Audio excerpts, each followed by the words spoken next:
And all right, we are live. Internet. What's happening, everyone? Let me adjust one thing over here. Hopefully we're still live. Hopefully that didn't destroy anything. All right, guys, what's going on? How we doing? Comment below. Tell us where you're watching from today. Everybody's doing well on this Wednesday afternoon where we are. Yeah, sunny little day here in VB. Hope you guys are experiencing some nice weather. It is definitely fall and it's getting darker a little earlier. Kind of sad. Season makes me upset. We just got to go inside, play tennis. Seasonal affective disorder. Yeah, it's not great. COVID times cold weather is like the least fun you can have. All right, we got some people flowing in here. We'll give it 1 or 2 more minutes to get going. Let us know where you guys are watching from. We're always curious to see. Apparently, we have people from all over the world tuning into these live streams, which makes us feel good about ourselves. So, Costa Rica, New Zealand, Germany. We had a couple callers from those locations. Sana's watching from India, one of our Plus members. Good to see you. What's happening? Minaj from New York. Adrian from France. Man, we are covering that globe. Very, very cool. All right, well, let me kick off with some announcements, and then we've got a couple of questions that we had from Plus members that submitted ahead of this call that we'll start with. For those of you who are attending your first Plus live training, the point of these calls is a lot of you once upon a time said, hey, we like those guys, Scott and Nate. We want to have more interaction with them. We wish, instead of just at least watching, one of us. Yeah, me. Yeah. So, yeah, I mean, we built this platform. A lot of people were watching our videos and saying, this is awesome. It would be cool if I can interact with you guys. So we built a premium version of membership called Plus. That's who these calls are for. As a Plus member, you can submit your questions ahead of time. You get preferential treatment in this group. When we see you, we're obviously going to answer your questions in front of people who just happen to get lucky and jump on a live stream. And we do video analysis. We do custom live training. Some of these are Q&As. Some of them are, a video analysis session where we'll take a look at a Plus member's ground strokes or a serve.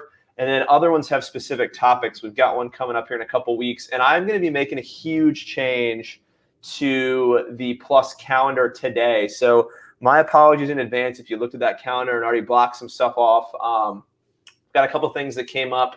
Got a live student coming into town training with us.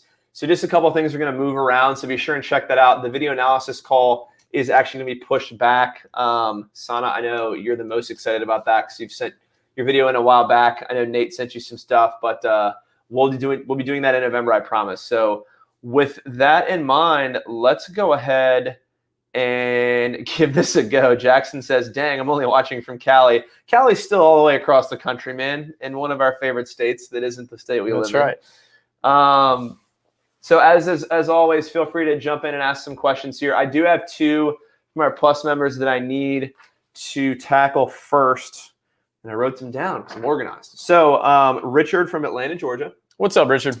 Likes to know, and he's a 4-5 player. Oh, okay. So pretty good level of play. He would like to know at his skill level which is more appropriate for a second serve, slice, or kick. Both. All right. Next question. Yeah, it's depending on the opponent. This is actually interesting because it's something you've been messing with, right? Scott's been playing for different reasons than probably why Richard is asking. But Scott has been playing a lot on clay courts, and with the knee injury or whatever, I was having some issues with acceleration. So his serve was kicking, but it didn't have quite the kick that it was producing. So we were having a conversation about whether it was still prudent to keep hitting the kicker and whether it was sitting up and playing some. I was like, it's not getting above the shoulder. It is sitting a little bit. And Scott's got an excellent slice serve. So we talked about going more to the slice, really opening up the court in singles and doubles. I know a lot of times you think about like we can't go out wide or we freeze our partner. If it's a really good slice serve, a can opener, you absolutely can. So definitely situational, but the big question I would ask myself is, are you hitting a kick serve or are you hitting a topspin serve? And I think that's with a lot of players at the 4-5 level and above. We know a lot of 4-5s and some 5-0s that hit topspin on their serve, but the ball's not really kicking. It maybe moves up a little bit, but it's not moving up and out. And that's really what you want to get the ball out of your opponent's strike zone on the second serve. And so maybe they back up and create some positioning deficiencies. But yeah, I wish I could give you just a clear answer, but I would use them both, and I would mix them up if possible. Yeah, I'll add to that, Richard. For me, like my favorite strategy before I had all this right knee, I guess, problems. I don't know if you guys know, I had surgery on my right knee, I guess about 16 months ago. And quite honestly, things just haven't been the same since. It hurts a lot when I play. Sometimes it hurts so much where I feel like I can't push off my right leg. So a lot of the things, loading on my forehands become an issue. Recovery in the middle has become an issue.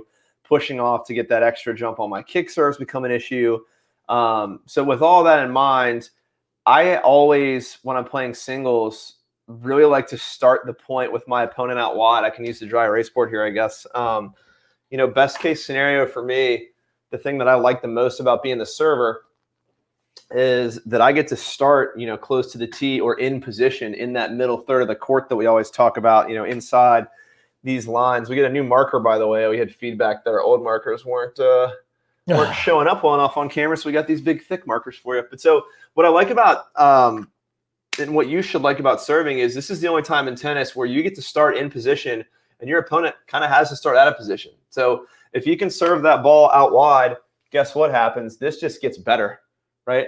And the same thing applies on the ad court. If you can hit that same kicker from here, they're out wide again. So this just sets up the pattern that I'm all about, which is, getting my opponent out of position, trying to find a ball where I'm either in the middle third of the court or able to hit a cross-court ground stroke winner. So slicing out wide as a right player, kicking out right-handed player, kicking out wide on the ad side as a right-handed player, or reversing that if you're a lefty, kicking out wide on the deuce side. I know kicking out wide to right-handed players' forehands debatable, but just this strategy in general of using slice or kick to make sure your opponent's further out of position to start the point, I think is a good one. So Nate's and then point, just reversing it, right? So if you're on the deuce court, if you're going kick, you're going tee, and on the ad court, if you're going tee as a righty, you're slicing. But Richard, mix them up, man. Yep. I would really try to mix them up. And if the kick isn't kicking, then I would put some time or focus on that. But in competitive play, until it's kicking, put a little bit more emphasis on the slice. Okay, and I have one other question, and this is going to be super easy to answer and try and be nice because I know you feel passionately about this. I'm always nice. When am I not nice, guys? Always. He's very nice to you. To me, I don't know. Well, that's for good reason. So Cassandra from, I don't have a city, but somewhere in California, wants to know, do I have to use a continental grip on the serve? And it was like an elaborate question. She said, I've had lessons. Don't get angry, Cassandra. No. I think I'll surprise you with this answer. She's had lessons. She's just tried, for months to master this thing. And she says it just doesn't feel comfortable. Is it okay for her to use a different grip on her serve? Cassandra, thank you so much for the question. It's a good question. It's one I get a lot. The truth is, it depends on what your goals are and how much time you're interested in dedicating to the serve. I have students that play 4-0, 3-5 that have made it very, very clear within a country club setting, that they play competitive tennis. The ones, been on a national championship team for USTA. And they've come out and just said out of the gates, I just don't want to work on the serve, Nate. And I'm like, well, why? And they tell me, they're like, that's at my level, no one is punishing returns. It's effective enough that I'm able to hold. It could be a weapon, but I feel like I can focus on other parts of my game. And I totally get that. I think that's completely fine. The one lady, she has more of like an Eastern semi-Western grip, and she just real low and just hammers that thing, but it comes in really low and flat, but then it turns in this like aggressive spin. It can be effective. I've watched it. I'm like, that's effective. And I get it. Like she's probably 50. And she doesn't have the flexibility in her arm or shoulder. She's had some knee problems as well, and she just doesn't want to. Now, with that being said, if your serve is getting attacked, if your serve's, being pounced on, and your goal is to get to whatever level, you desire, the continental is the quickest way there.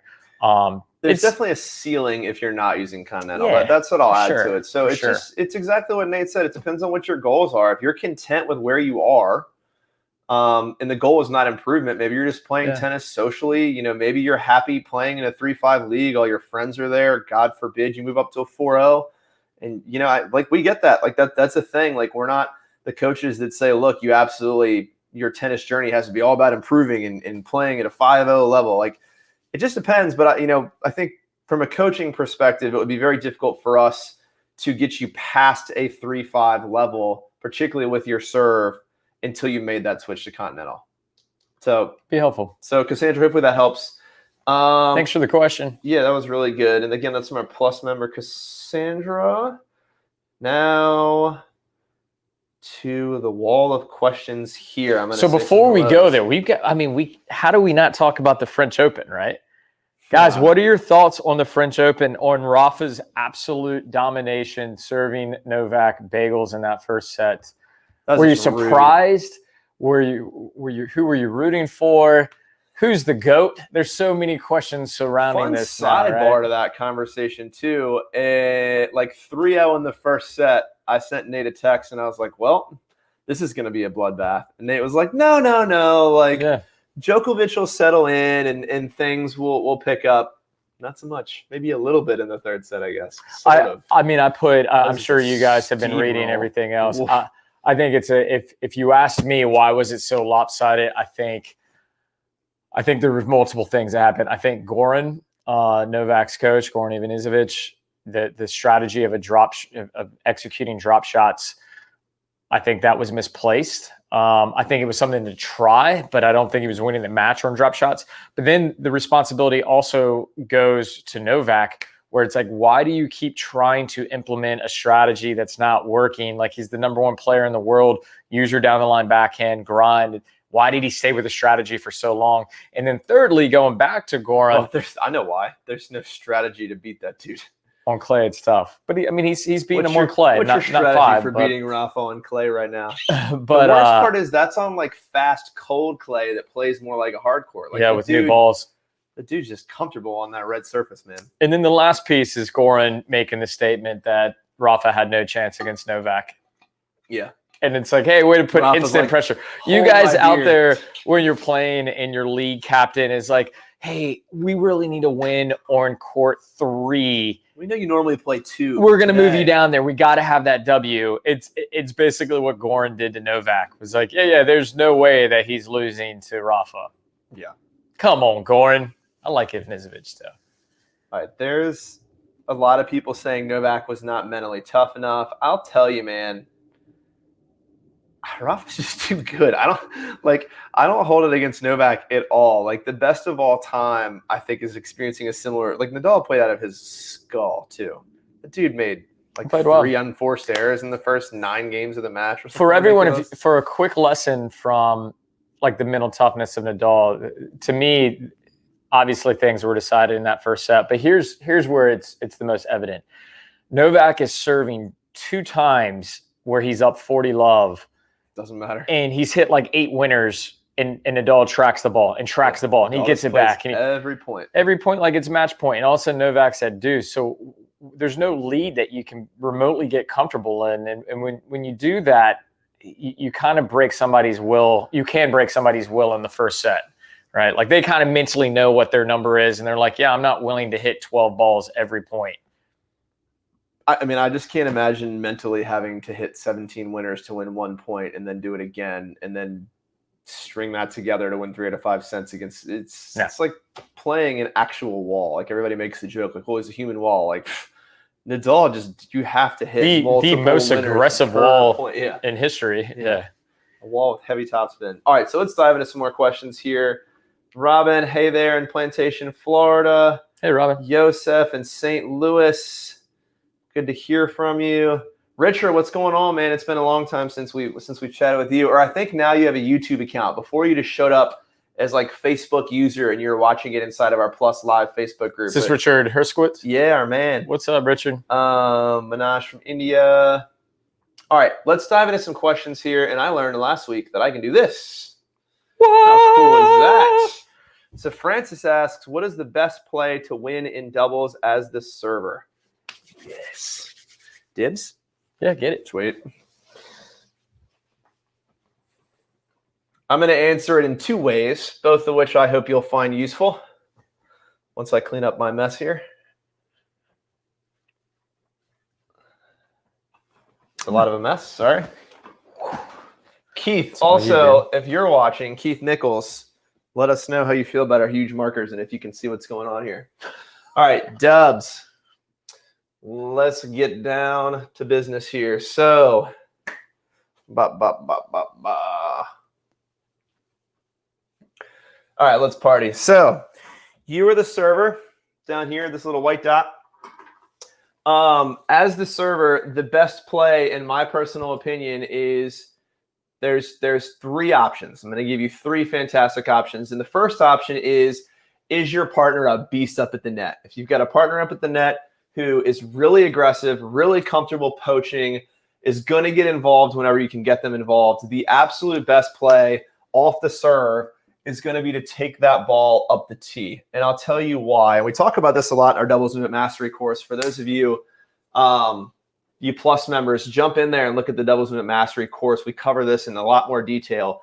But here's the idea. If your partner understands doubles movement and is good at it, they're going to stand in pretty much the dead center of the box when you serve. When you serve out wide, they're going to have to follow the ball so they don't get burned down the line. But when you serve more towards the body or up the tee, there's no angle as this player moves here to get past their racket. So this player can start to slide a little more to the right and look to poach. So as a server in doubles with an aggressive net player, your goal, in my opinion, should be 9 times out of 10 to get the ball more towards the middle of the box or the tee and get your net player involved up at the net. Hopefully they're going to make a play on the ball. If not, hopefully they're going to at least create enough stress on this returner. When all of a sudden you're returning from here and you see this player pinch and you're thinking, man, this space is shrinking, it puts a lot of pressure on. So then you're probably asking, all right, well, what if my net player up here stinks and all they're going to do is hide in the alley? Or maybe they stink and they don't know they stink and they're trying to get involved in the point. What I'm going to have you do is the exact opposite of this. If you've got a player up at the net that you don't want involved, the opposite is true. Serve out wide. They're going to see their opponent move out wide, and hopefully they're going to shift. And now this is going to guarantee you the cross-court rally that you want. If you're a serve and volleyer, you can serve and volley behind it. But this is going to isolate you in the cross-court rally you want to be in if you don't want your partner involved up at the net. So those are sort of my 2 key takeaways from where to serve in terms of like what you're trying to achieve as a doubles player. Now, what happens once the point starts, that's completely up to you. I think Nate would agree with me. The party's at the net. No matter how good you are at volleying, I guarantee you your opponent is way less comfortable with you standing up there at the net. I remember Dennis Vandermeer, when I went to junior camp down there as a kid, talked about – I'm trying to remember the exact dialogue I had with him because I was the same height I am right now. And I didn't play a lot of doubles because I was a junior and that wasn't fun for me back then for whatever reason. But so we were working on doubles and I was saying, I don't like to come to the net. And he's like, you like to come to the net more than somebody likes to try and pass a 6'3" dude at the net. And that was the instruction. So as far as like a dedicated play, it should always be trying to get to the net. There's a million different ways to do it. But as far as strategy goes, when you're playing doubles, you're the server. Serve up the tee to get your partner involved. Or if you don't want them involved, serve out wide. Once the point wears on, try and get to the net. You want to add to that? I got a little bit discombobulated at the end. I would just say if you have a weak serve and you're like, my serve's not good enough for my partner to do much of anything, then you want to focus on what's happening on the third ball. You serve, they return, that's your next third ball. I'm always a big fan of a freebie on the deuce court. So in this scenario, basically, I will use your marker right quick, sir. In this scenario, you've served, the ball has come back, right? And what we know is this person's going to follow the ball, launch this lob up. Yep. All right, because now what's happening is that you're immediately getting a righty. Righties typically are going to play the deuce court, right? Are going to shift to their backhand. And this is a really weak space for them to be in. And then this person can be more aggressive with their forehand in the middle, right? And ideally you're following it in. And this is checkmate because now this person is a sitting duck, right? That would just be one I would use. If you don't have a great serve, Francis, jump in your membership dash too, man, and check out that Doubles Movement Mastery course because all of the plays, like we go through all the times you should try and figure out when to poach as this net player. We talk about all the times you should work your come to net cues, the times you've got to come to the net. We talk about plays and strategies. So as a Plus member, you get that course for free. So jump in there and check that thing out for sure. I think you'll get a lot more, a deeper dive on this exact curriculum. All right, next question. B, what's going on? From Ireland, very cool. Has a question about a kick serve. So he's watched our videos and is still struggling. Is it my toss or grip? Obviously, B, we don't know because we can't see you. But Nate, I'm sure you have something simple you could give somebody struggling with a kick serve to focus on in terms of getting the feel. Because the kick serve is all about getting that feel of that inward-outward rotation, brushing the back of the ball, and swinging more down the baseline. Do you have a specific drill that you can work on to make some progress here? I would just say, I mean, if the only way it's the grip is if you're not continental, right? If it's continental grip, your grip is completely fine. With the exception, if you can see this B, sometimes players let me think about how I can make this a little more obvious.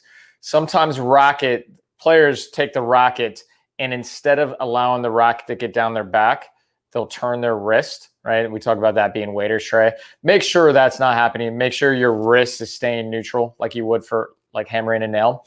Kind of making sure they understand the racket drop is step 1 too, right? Well, he's saying the toss. I think he's okay on the racket drop. I think he's saying it's the toss or the grip. What I would say with the toss is start playing with tossing parallel to the baseline and then focus on the back arch. But what you're going to struggle with is you're going to want to let go of the ball at about 1 o'clock. So the ball is going to be away from you. You want to think about it as if you're releasing. You're on a clock, you're going up till 3, and you're not releasing until you're at 12 and putting the ball behind you. And then you'll start swinging up on that ball.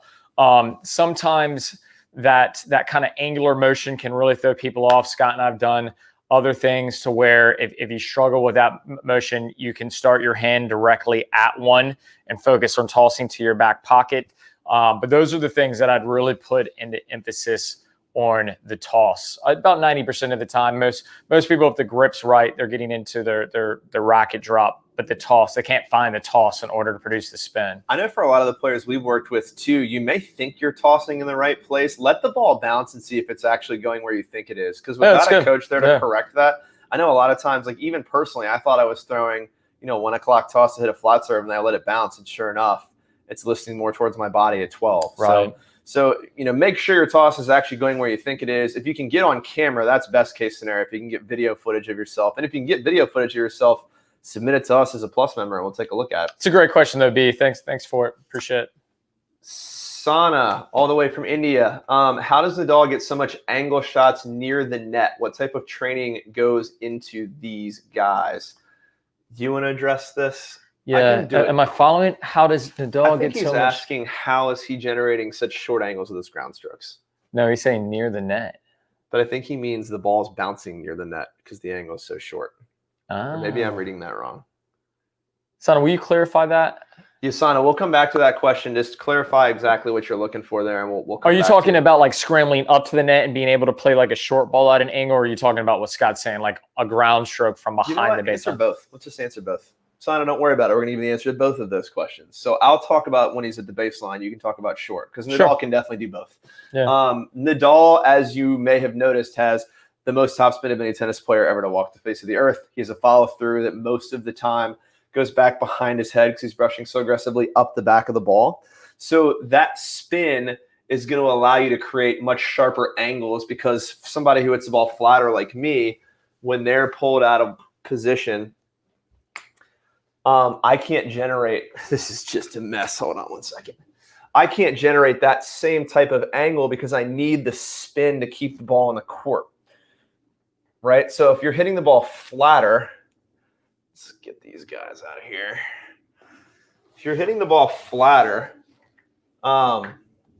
with no spin – there's nothing that keeps a ball here from sailing. So your ball is going to land right here. When all of a sudden you put more revolutions on the ball, we know spin is what causes the ball to drop. So all of a sudden when Nadal attempts that same ball with that heavy, heavy top spin, it's going to travel in more of an arc and land shorter in the court. So that's the answer to the question, how does Nadal generate these crazy short angles from the baseline? It's with all that heavy top spin. Yeah, and a great drill that you can do or your daughter can do is just stand here and work on hitting where Scott had that X.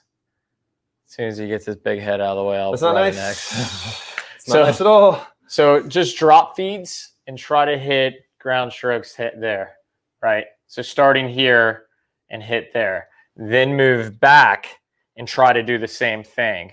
And then you can go a little bit more center and try the same thing, right? Just target practice and get comfortable breaking that wrist. Like the biggest mistake I see when players can't dip the ball out wide, whether they're hitting it from the service line or the baseline, is they're just driving through the ball. So like when you watch somebody hit a forehand, we talk about for depth, driving through 3 tennis balls on a slightly slanted staircase to get depth in the court. So if you can see this here, as I make contact with a forehand, 1, 2, 3, I'm still reaching, my wrist hasn't broken yet, and my follow through is going to come somewhere over my shoulder. It's personal preferences to exactly where. On that short ball, when you're trying to create that sharp angle, we want to see you make contact and then turn that wrist over and put that follow through in your pocket. All right, so if you're trying to generate that short angle out wide, that's the big technique adjustment there. Instead of extending out through 3 balls and following through high, break that wrist and follow through down in your pocket. Hopefully that helps, Sana. Oh, this is a good one. All right. Minaj says, when I serve, I have a bent arm when I hit the ball. I want to fix it, and I also want to hit top spin and kick. Minaj, we'll talk about just the bent arm issue first because I've got a really simple drill that'll solve this. So if you can go, if you're at a facility that has a curtain, like where we film has those big green soft curtains where you can, hit them with your racket or hit a ball there and you don't break the wall. If you've got a surface like that where you can practice clamping the ball on a surface, that's the easiest way to really see where your contact is in practice it. Work on tossing that ball at the right height where when you make contact, your arm is fully extended. So if this was the curtain right here, and I'll get a little shorter for you guys, I would be trying to reach all the way up and clamp the ball on that curtain. You can do it on a wall also. It just may bounce off and you may scratch your racket up. I would do it on a curtain if you can. Yeah, if you can find a curtain hard surface or is a be surface rough. You're not worried about with somebody's racket you're not worried about. Yeah. That's a great drill. You can do the same thing and just freeze at contact too and just take a look. Like the key is just sort of breaking down in the moment of contact what you're doing and then continuing to practice the improvement of what you're trying to fix. So if you freeze and every single time it's here, like start over and until you get here where you're happy, keep working on it. And as far as the kick, I mean, we really, the top spin and the kick, we kind of covered a little bit ago, but it's really about where you're putting the toss, right? Like the ball has to be above you and slightly behind you so that you're making contact as the racket is moving up. I think sometimes the misconception is that it's happening with the racket getting to extension. Right. That's fine if you get rid of the bent arm for the flat serve, that's great. But when you actually make contact, your arm's going to be a little bit bent on the kick serve. You're going to make contact about here, and then your arm will go through extension and then pronation. And but slice really focus too, on it's ever so slightly bent on slice. Like I wouldn't it'll hurt your elbow to have a fully extended arm on a slice serve where you're trying to carve around the outside of the ball. So to answer your question really threefold, on the flat, and I know you asked down here, can you give me some drills? The drill would be find a flat wall that you can work on clamping that flat serve. Understand that the bend is actually okay, like Nate just said on the kick serve. And then think about for slice, it's going to be ever so slightly adjusted. You're not going to be fully straight for slice. It is okay to have a slightly bent, but I shouldn't see you in here. You should still be working towards full extension. All right, Cam would like to know, is it possible to perform a kick serve if I have restricted shoulder range of motion? It kind of depends on which motion is limited, but I would still say yes. Yeah, my guess is it's probably due to the shoulder. Cam, sorry to hear that. Hopefully it's not due to an injury, but some people just have a limited range of motion. You're still going to be kind of going back to what we were talking about before. Like you're not necessarily going to be able to hit a kick serve. You're going to be able to hit top spin because the kick serve does take a fair amount of velocity. But what I would do is I would just start abbreviated and work, really focusing on this trophy position and work on multiple ways of creating that velocity, right? So we talk about shoulder over shoulder to where we're just tilted back. Maybe we can't get up and jump as high. And then I'm focusing on from this motion, almost like a shot put, if you will, from here, and then working the racket up. That's really where I would start with abbreviated motion. But yeah, you'll get it. But a limited range of motion is going to affect the performance of the kick serve. Yeah, which is a bummer. And fortunately, as we all get older and tighter, it becomes harder and harder to do some of these things. Yeah, but you can definitely, I mean, with range of motion on the arm, I work with a gentleman that had like a frozen shoulder. He just developed a really nasty slice serve, and he's really effective with it. For sure. All right. Christoph wants to know if we'll do a video on how deep in the court you should toss the ball when serving, hitting a kick, flat, or slicer. Yes. And we'll do one better than that for you. We'll talk about it right now on this video too. And I'm going to use this huge. I think we actually have a video on this content. He's talking about like the actual toss. We talk about direction. I'm not sure we show where the ball would land, but I'm happy to do that right now. And then yes, we will put out another video on this that's specifically on, I think it's great content. Mm-hmm. So Christoph, yes, and check this out. So when you're trying to hit a flat serve as a right-handed player, your toss should list out in front towards 1 o'clock. So if you're looking at the ground, 12 noon is straight ahead, 1 o'clock, the baseline is 3 o'clock. I want you to list that ball out in front towards 1 o'clock, and the ball should land inside the baseline. Now, you're going to want to play around with this. That's the biggest piece for me, is that it lands inside the baseline, because if it doesn't, you're going to hit one of these fold-up lawn chair serves where you hit and scooch back. I want you either jumping or leaning into the court and transferring your weight into your serve on that flat serve, because you want as much power as possible. So we want that toss leading you into the court and at 1 o'clock so you can get around and create as much power as possible with the snap. On the kick serve, I'm going to let you feel this, because there's two schools of thought here, right? Some people say you should toss back behind you, and I know this is funny because we've got like this very round tennis player, yeah, but back towards more like this direction, maybe behind you, and sort of reaching back to hit that.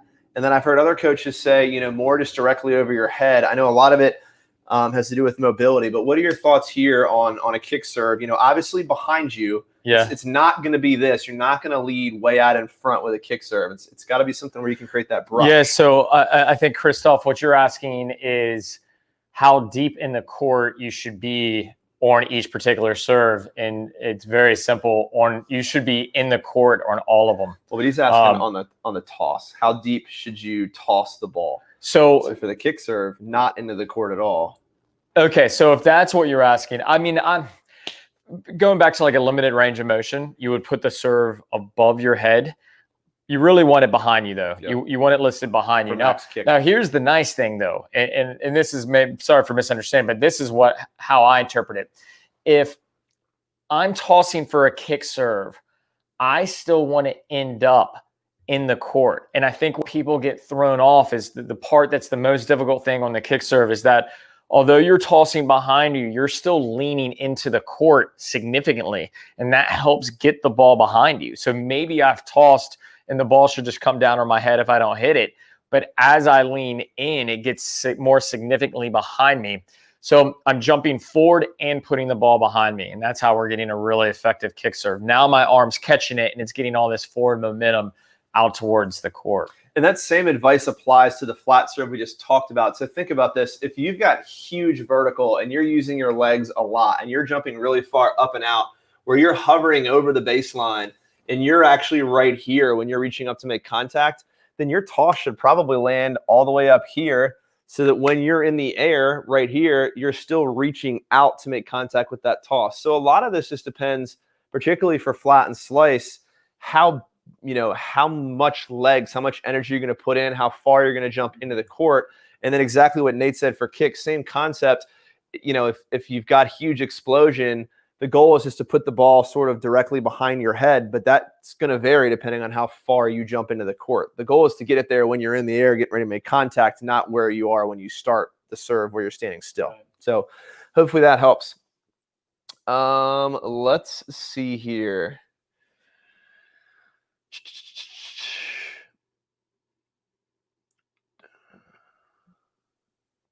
All right.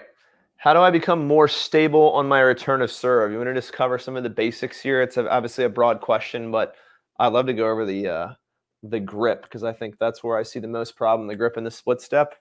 Do you agree with that content? Yeah, stable. I mean, are we talking about contact? Are we talking about the base? I mean, consistency. Yeah, I mean, you can go over the grips if you want, because that would certainly help with contact if they're later on contact. I'll cover the base itself. I'm assuming your goal when you say stable is just consistency, right? You're trying to have an improved return of serve. Number one mistake we see with rec players is just an incorrect ready position in terms of the way they hold their racket. And we actually talked about this on last week's Q&A, so I'm going to go through this super fast. But no matter what grip you use on your forehand, I'm not going to debate that with you right now, Eastern, semi-Western, whatever you hit your forehand with, that's what your hand on the bottom of your grip should be doing. So you're holding the bottom grip with your forehand grip. On the top, if you get a two-handed backhand, wherever your top hand is on your two-handed backhand, when you make contact with that ball, that's what your top hand should be doing in ready position. All right. If you've got a one-handed backhand, you're up here, and this is simply used to help you turn and find that ready position with your bottom hand as you go back to hit. The mistake that we see players make is they're having to fumble around to find their forehand or their backhand grip while the ball's approaching them, and that just makes them much less consistent. There's just not enough time to do all those things. So when you're returning serve, your forehand grip on the bottom, your backhand grip, the top hand of it on top, if you're a one-hander on the throat, and make sure you're quickly, if you're hitting a backhand, it should happen naturally as you pull back. That bottom hand is just going to naturally rotate to where it should be. And then after you hit that backhand, you're just going to rotate your bottom hand back to your forehand position, and you're ready for the next ball. Yeah, that's good. The contact, once you've got that kind of solved, the contact, the main thing is make sure that your swing isn't getting behind you. So when you split step, my arm really shouldn't go past my body. The racket will list here, right? But you'll notice my arm hasn't gone back to get the racket back. You don't have time, right? So you want compact strokes, envision Agassi, compact, and then a forward swing all the way through or on both sides. As far as timing the split step, that can affect contact as well. Make sure you're splitting just before your opponent hits the serve.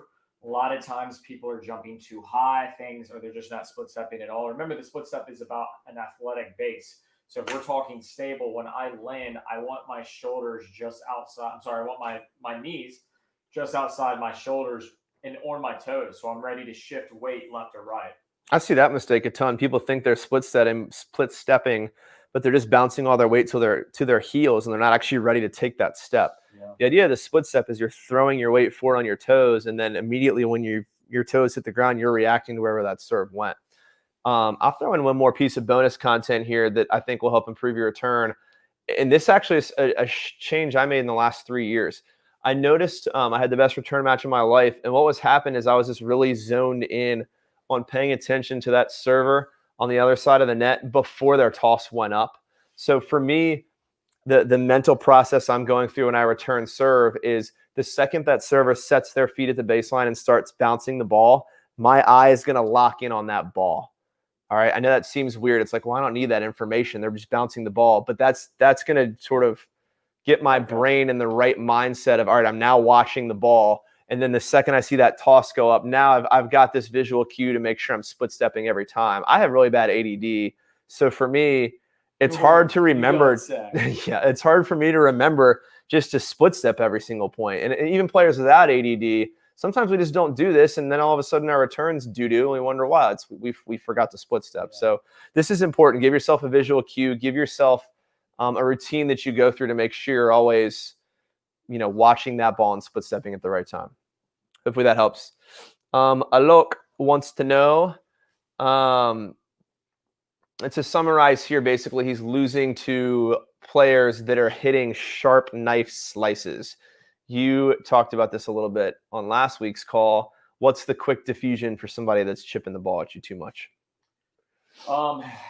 Yeah. So as a baseliner, if you just, I mean, the clear answer here is you get to the net because it's super hard to pass somebody with slice. Maybe they can chip lob or whatever else.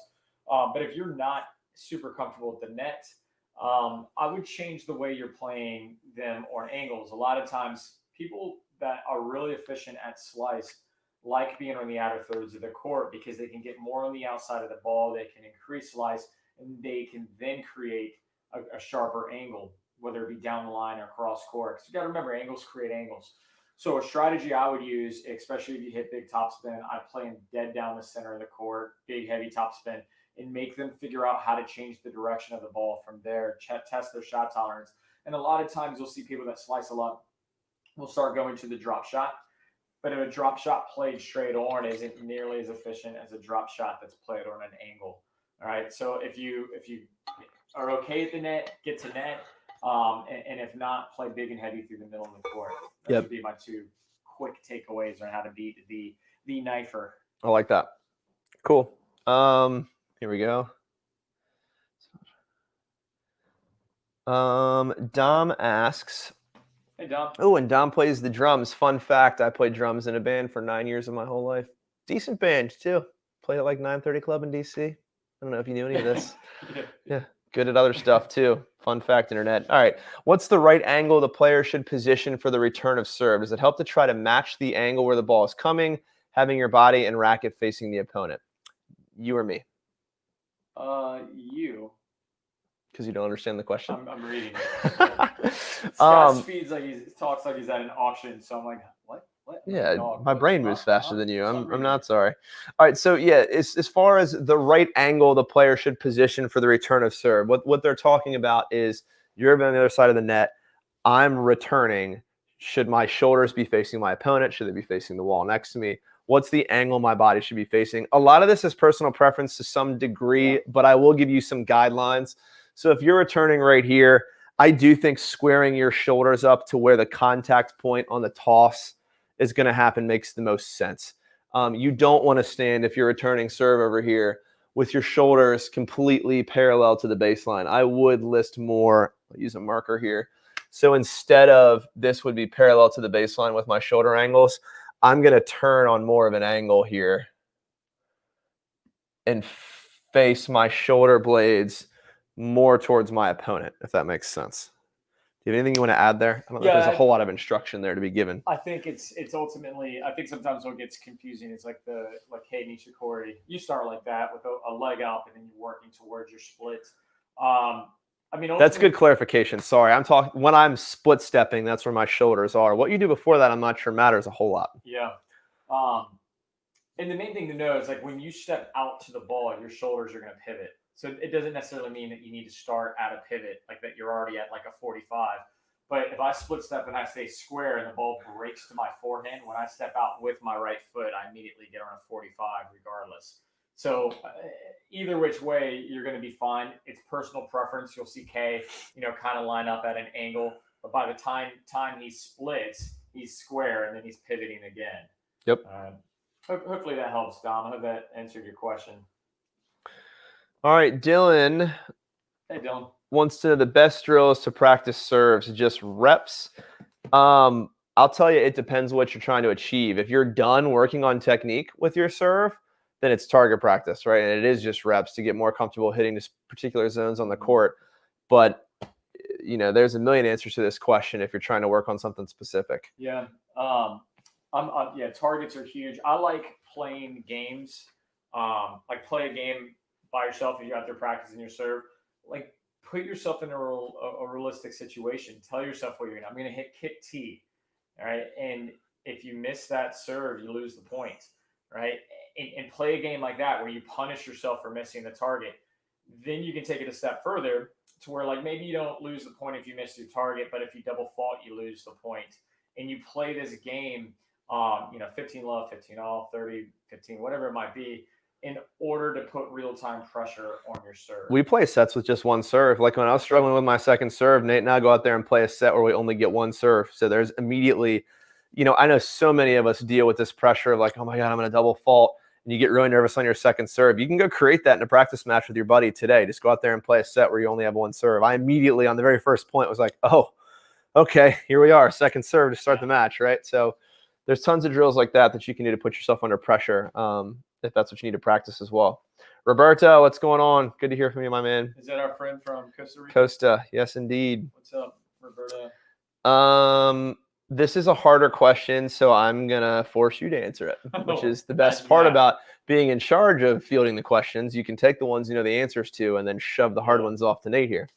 All right, so I have a single-handed backhand, and I feel like I'm under pressure when receiving fast and hard. I'm assuming serves or ground strokes. So basically, one-handed backhand, I'm feeling under extreme pressure when the ball's coming at me big. My short one-sentence answer would be to shorten your backswing a little bit. But do you have anything more earth-shattering? That's where I would go. Definitely shorten the backswing. I've recently switched over to a one-hander due to a wrist injury. And I know what you're talking about. It's not necessarily the pace that gets me. It's definitely if it's heavy. If I get a ball that's coming really fast that maybe gets above the shoulder. What's helped me a ton is moving my grip back from continental. That's how I taught. I didn't have a one-hander. It's just how I taught. And I moved it back towards Eastern, and then I'm playing really light through the wrist, right? I'm keeping my hands super loose. So I'll stand out so you can see it a little bit. But so as the ball is coming in, I'm not trying to get this massive turn if I already have pace. If I'm ripping, I've got time, then maybe I get a little bit angular towards the ball. But if it's coming in, what I'm focusing on, make sure I'm in frame here. As it's coming in, I'm finding the way to my front foot, my right foot, and then I'm playing through the wrist and playing off with spin and letting the swing happen mostly in front of me. But keeping that hand loose to where you're dropping and you're just feeling this, that is the important part of fighting off the pace. Now, if it's coming in too hot, I've discovered this as well. If I get like a heavy ball, fastball out to the corners, you may just be better off slicing. Uh-oh, your mic is off. Well, that's not fun. It has been off for a little while. Oh, dear. All right, hold on 1 second. Your battery dead? We'll do one of these.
Audio. Can you guys hear us okay now?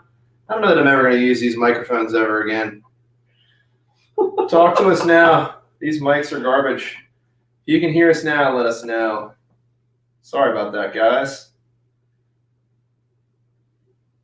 How's our audio now? Go ahead and type in the chat box there. Sorry. Good to go. All right, they can hear us. Thank you, God. So I'll just tackle. Sorry, good gracious. So yeah, you've been muted or at least heavily turned down there for a little while now. So Scott's ploy just to talk more today. He like completely turned down the volume of my mic. Was like, no one cares what you have to say. I think your soft voice was my mic was still working and yours was not. So that's what's going on there. I think we know who has. Yeah, just turn them down. That's what you get.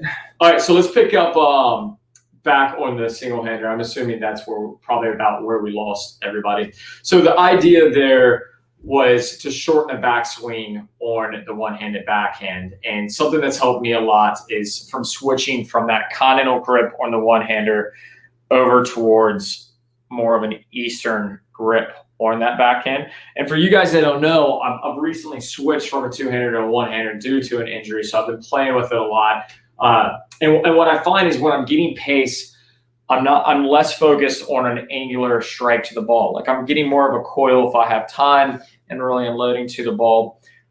If I'm getting pace though, I don't need to generate any more speed. So all I'm doing is finding a weight transfer from that back foot to the front foot, and then I'm playing soft through the hands, right? And that Eastern grip really assists that. So as I'm right foot to left foot, I'm making sure that racket drops and I'm playing through that ball and turning it over, right? And that way I don't need a big backswing, and I've got way more time just to play the ball out in front and basically like redirect their pace, right? But I think sometimes when we get overwhelmed, it's like we're trying to create pace on pace. If you get pulled to the outer thirds of the court, the footwork can get really difficult to defend pace with a one-hander. You may be better off hitting a slice if you're on the dead run on the outer thirds. Hope this helps, guys. Sorry about the mics. It sounds like they could hear us the whole time, just really faint. So sorry about that, guys. Apparently my MacBook's audio is better than these fancy microphones, so maybe we just won't use these fancy microphones ever again. All right, we've got a lot more questions in here. We've got to cut it short here in 9 minutes, so forgive me in advance. If you're not a Plus member, some of your questions here are going to get ignored, and that's our bad, but that's why you join Plus. We've only got a little bit of time left and a lot of questions, so we're going to go after our Plus members here first. Oh, who do you think is the GOAT? Dear Lord, are you ready for Are an you going to argument? use facts, or are you just going to use asinine like opinions? Let's go quick. So this will be less than 45 seconds of our true answer. So Yeah. I'll give you my funny answer. My funny answer is Del Potro, because he's been injured his whole career, and I think he could have been the GOAT. I'll stop it there. I think Federer is the GOAT. There's my simple answer. I don't know. I mean, that's who do I think is the GOAT? The data is so it's tough to say. I mean, so you look at Federer. Obviously, he's got 20 Grand Slams. He's got the most weeks at number one. He's got a record for reaching the most semifinals. All really impressive. But his head-to-head with Nadal and Djokovic, he's got a losing head-to-head. I don't know. The stats you just gave, though, imagine if there was no Nadal or Djokovic right now. Like, imagine he was living in the Sampras Agassi era. Yeah, but that's why you can't do it. 50 because the only people he's competing with at this point is Djokovic and Nadal for the GOAT, right? Yeah. So it's like you've got to look at a head-to-head. So with that being said, Nadal, who's at 20, right, he's definitely going to get 21. There's no way he's not winning the French again next year. The argument against him is that he won 13 of his majors all at the same tournament. I mean, it's super impressive, but that can be used against him. Novak, he's just not there with the Grand Slams. Red clay. I think a lot of people ask us why isn't Nadal so good on red clay. Of course, part of it's his game style and he grinds. Yeah, he grew up on red clay. Like that doesn't hurt. Yeah, European player. Right. I mean, and Novak. I mean, like there. I won't be surprised if Novak ends up being the GOAT. It's not. I respect his game. I love. He's definitely the GOAT at hitting people in the throat with stuff. So there's that. Yeah. You got that going for him. Yeah. But yeah, I mean, winning every master, the 2000s, winning every 2000 twice, like that's a ridiculously. I think we're all just blessed to have all three of them in this generation, and it'll all shake out. I think so. Nate's answer to who is the GOAT is we're just blessed to have all three of them. Great. We don't have enough data. If you had to pick yet one, to be seen. If you had to pick one, if they all stop playing, one word answer. If you had to pick one person, if they all stop playing right now, it'd be Federer. Ha. All right. If they stop playing this second. So Savo, or if I'm pronouncing that incorrectly, I apologize profusely. You can call me Scoot. Our answer is Federer. Why doesn't PlayYourCourt schedule your matches for you instead of having you to message people? Ryan, that's actually a fantastic question that I definitely want to field. So what we've found is that if we can create – I'm going to give you a better comparison that's going to sound kind of funny. If Match.com scheduled your dates for you, it'd be a little weird, wouldn't it? So same vibe here. We want to facilitate the introduction. We want to introduce the other players that are your same skill level. And then we're going to let you guys work directly to work out what's most convenient for you. We feel like if we jump in as the middleman, it would actually make the process worse. Let's see here for some Plus members. Can you suggest some exercises? This is from Sana, our Plus member. Can you suggest some exercises to improve power on your serve? Yeah, I'll give you a big one. Some people call them pulse ups. Others call them Supermans. Wait, but that's okay. I'll see if you can see me here. The idea is to take a kettlebell is perfect for this, but if you don't, like even a dumbbell is totally fine. And the idea is to actually get into what would be what looks like the service motion. And then what you're doing is you're firing off your back leg to raise the weight up so that you can. A lot of us have seen this for tricep extensions, right? You're just taking the weight and you're going tricep extension. It's the same thing, but now you're just using your back leg to pulse up. All right, that's one of my favorites. Squats, definitely want to get into squats, but if it's for your daughter, I know you guys are training really hard. Make sure she's probably starting with just body weight and really master form on squats. All right, but like all the explosive movement on a serve happens with your lower body. So lunges are good. Jumping exercises, box jumps are terrific. As far as upper body, it's more about flexibility. I mean, we do want thoracic strength, the ability to deliver power to the arm that acts as a conduit. But it's really about that flexibility up in the upper body. So if she's weight training, I'd focus on more lower body and then flexibility on the upper body. Perfect. We've got a couple more questions here. I think it's Kwookie, Cwookie. Finally made a live stream. Great to see you here, I love man. hearing you try to pronounce names. You know what? Let you pronounce that. Kwookie? Yeah, C Wookie, dude. He's a Star Wars fan. What up, C Wookie? C Wookie. All right. So C Wookie says, I have a bad habit of wanting too much, hitting too hard, going for all the possible winners, etc., and therefore I make loads of mistakes. It's something I know but can't snap out of. Any tips? 3.5 player. I've got a really simple tip here. We have a video called The Rule of Three, and it's super simple concept. The idea is put 3 balls in the court before you try something crazy, which I know seems so simple. But think about this for a second. How many times in the second or third ball of the point have you done exactly what you just said? Wanted too much, hit too hard, tried to go for what you thought was open court space and hit too close to the line. Yeah. Bigger target areas, more height over the net for the first 3 balls. Give your opponent the chance to miss before you try something crazy, before you, like you said, before you want too much or hit too hard. I think a lot of times, C Wookie too, it's about how you enjoy playing the game. Can you confirm it's pronounced C Wookie? I don't believe that's what he's going for. I'll just go with it. All right. I think it's about how you want to play the game. I've worked with a lot of students, in particular a nationally ranked a girl that I thought she played way too aggressive and tried to rein it in, and it was not good. It's not who she wanted to be on court.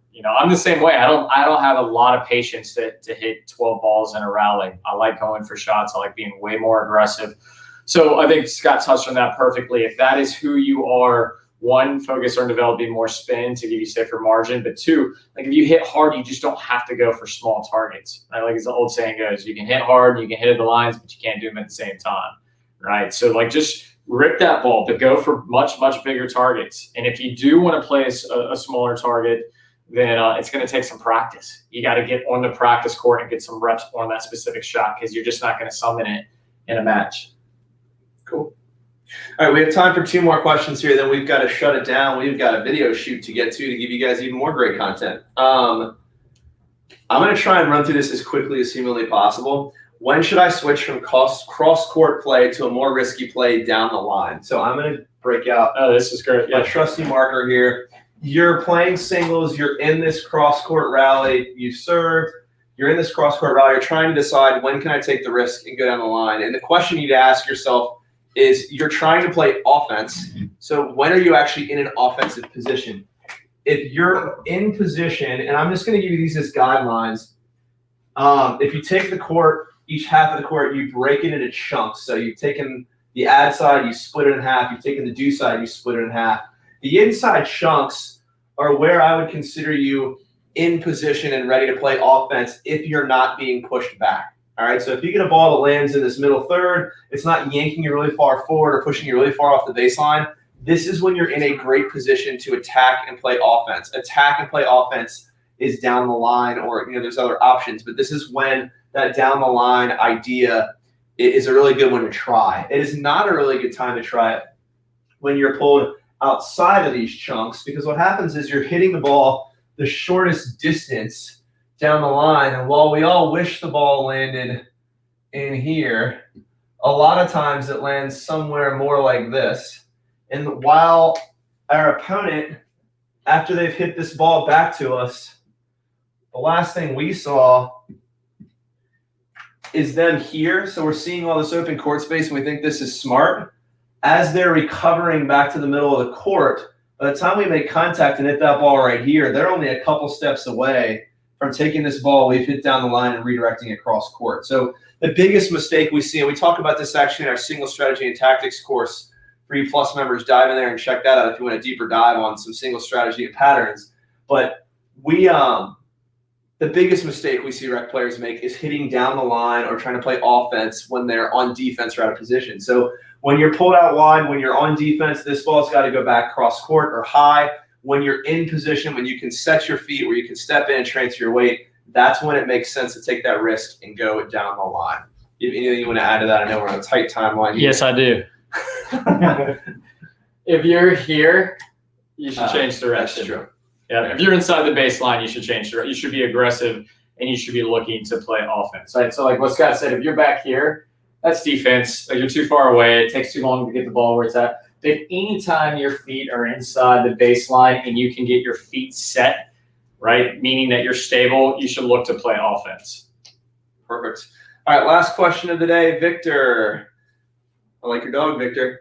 I've seen you guys post videos of a match you play where you break down the game decisions in between points. Would you consider doing this with low-level players? I'd be willing to be a guinea pig in LA.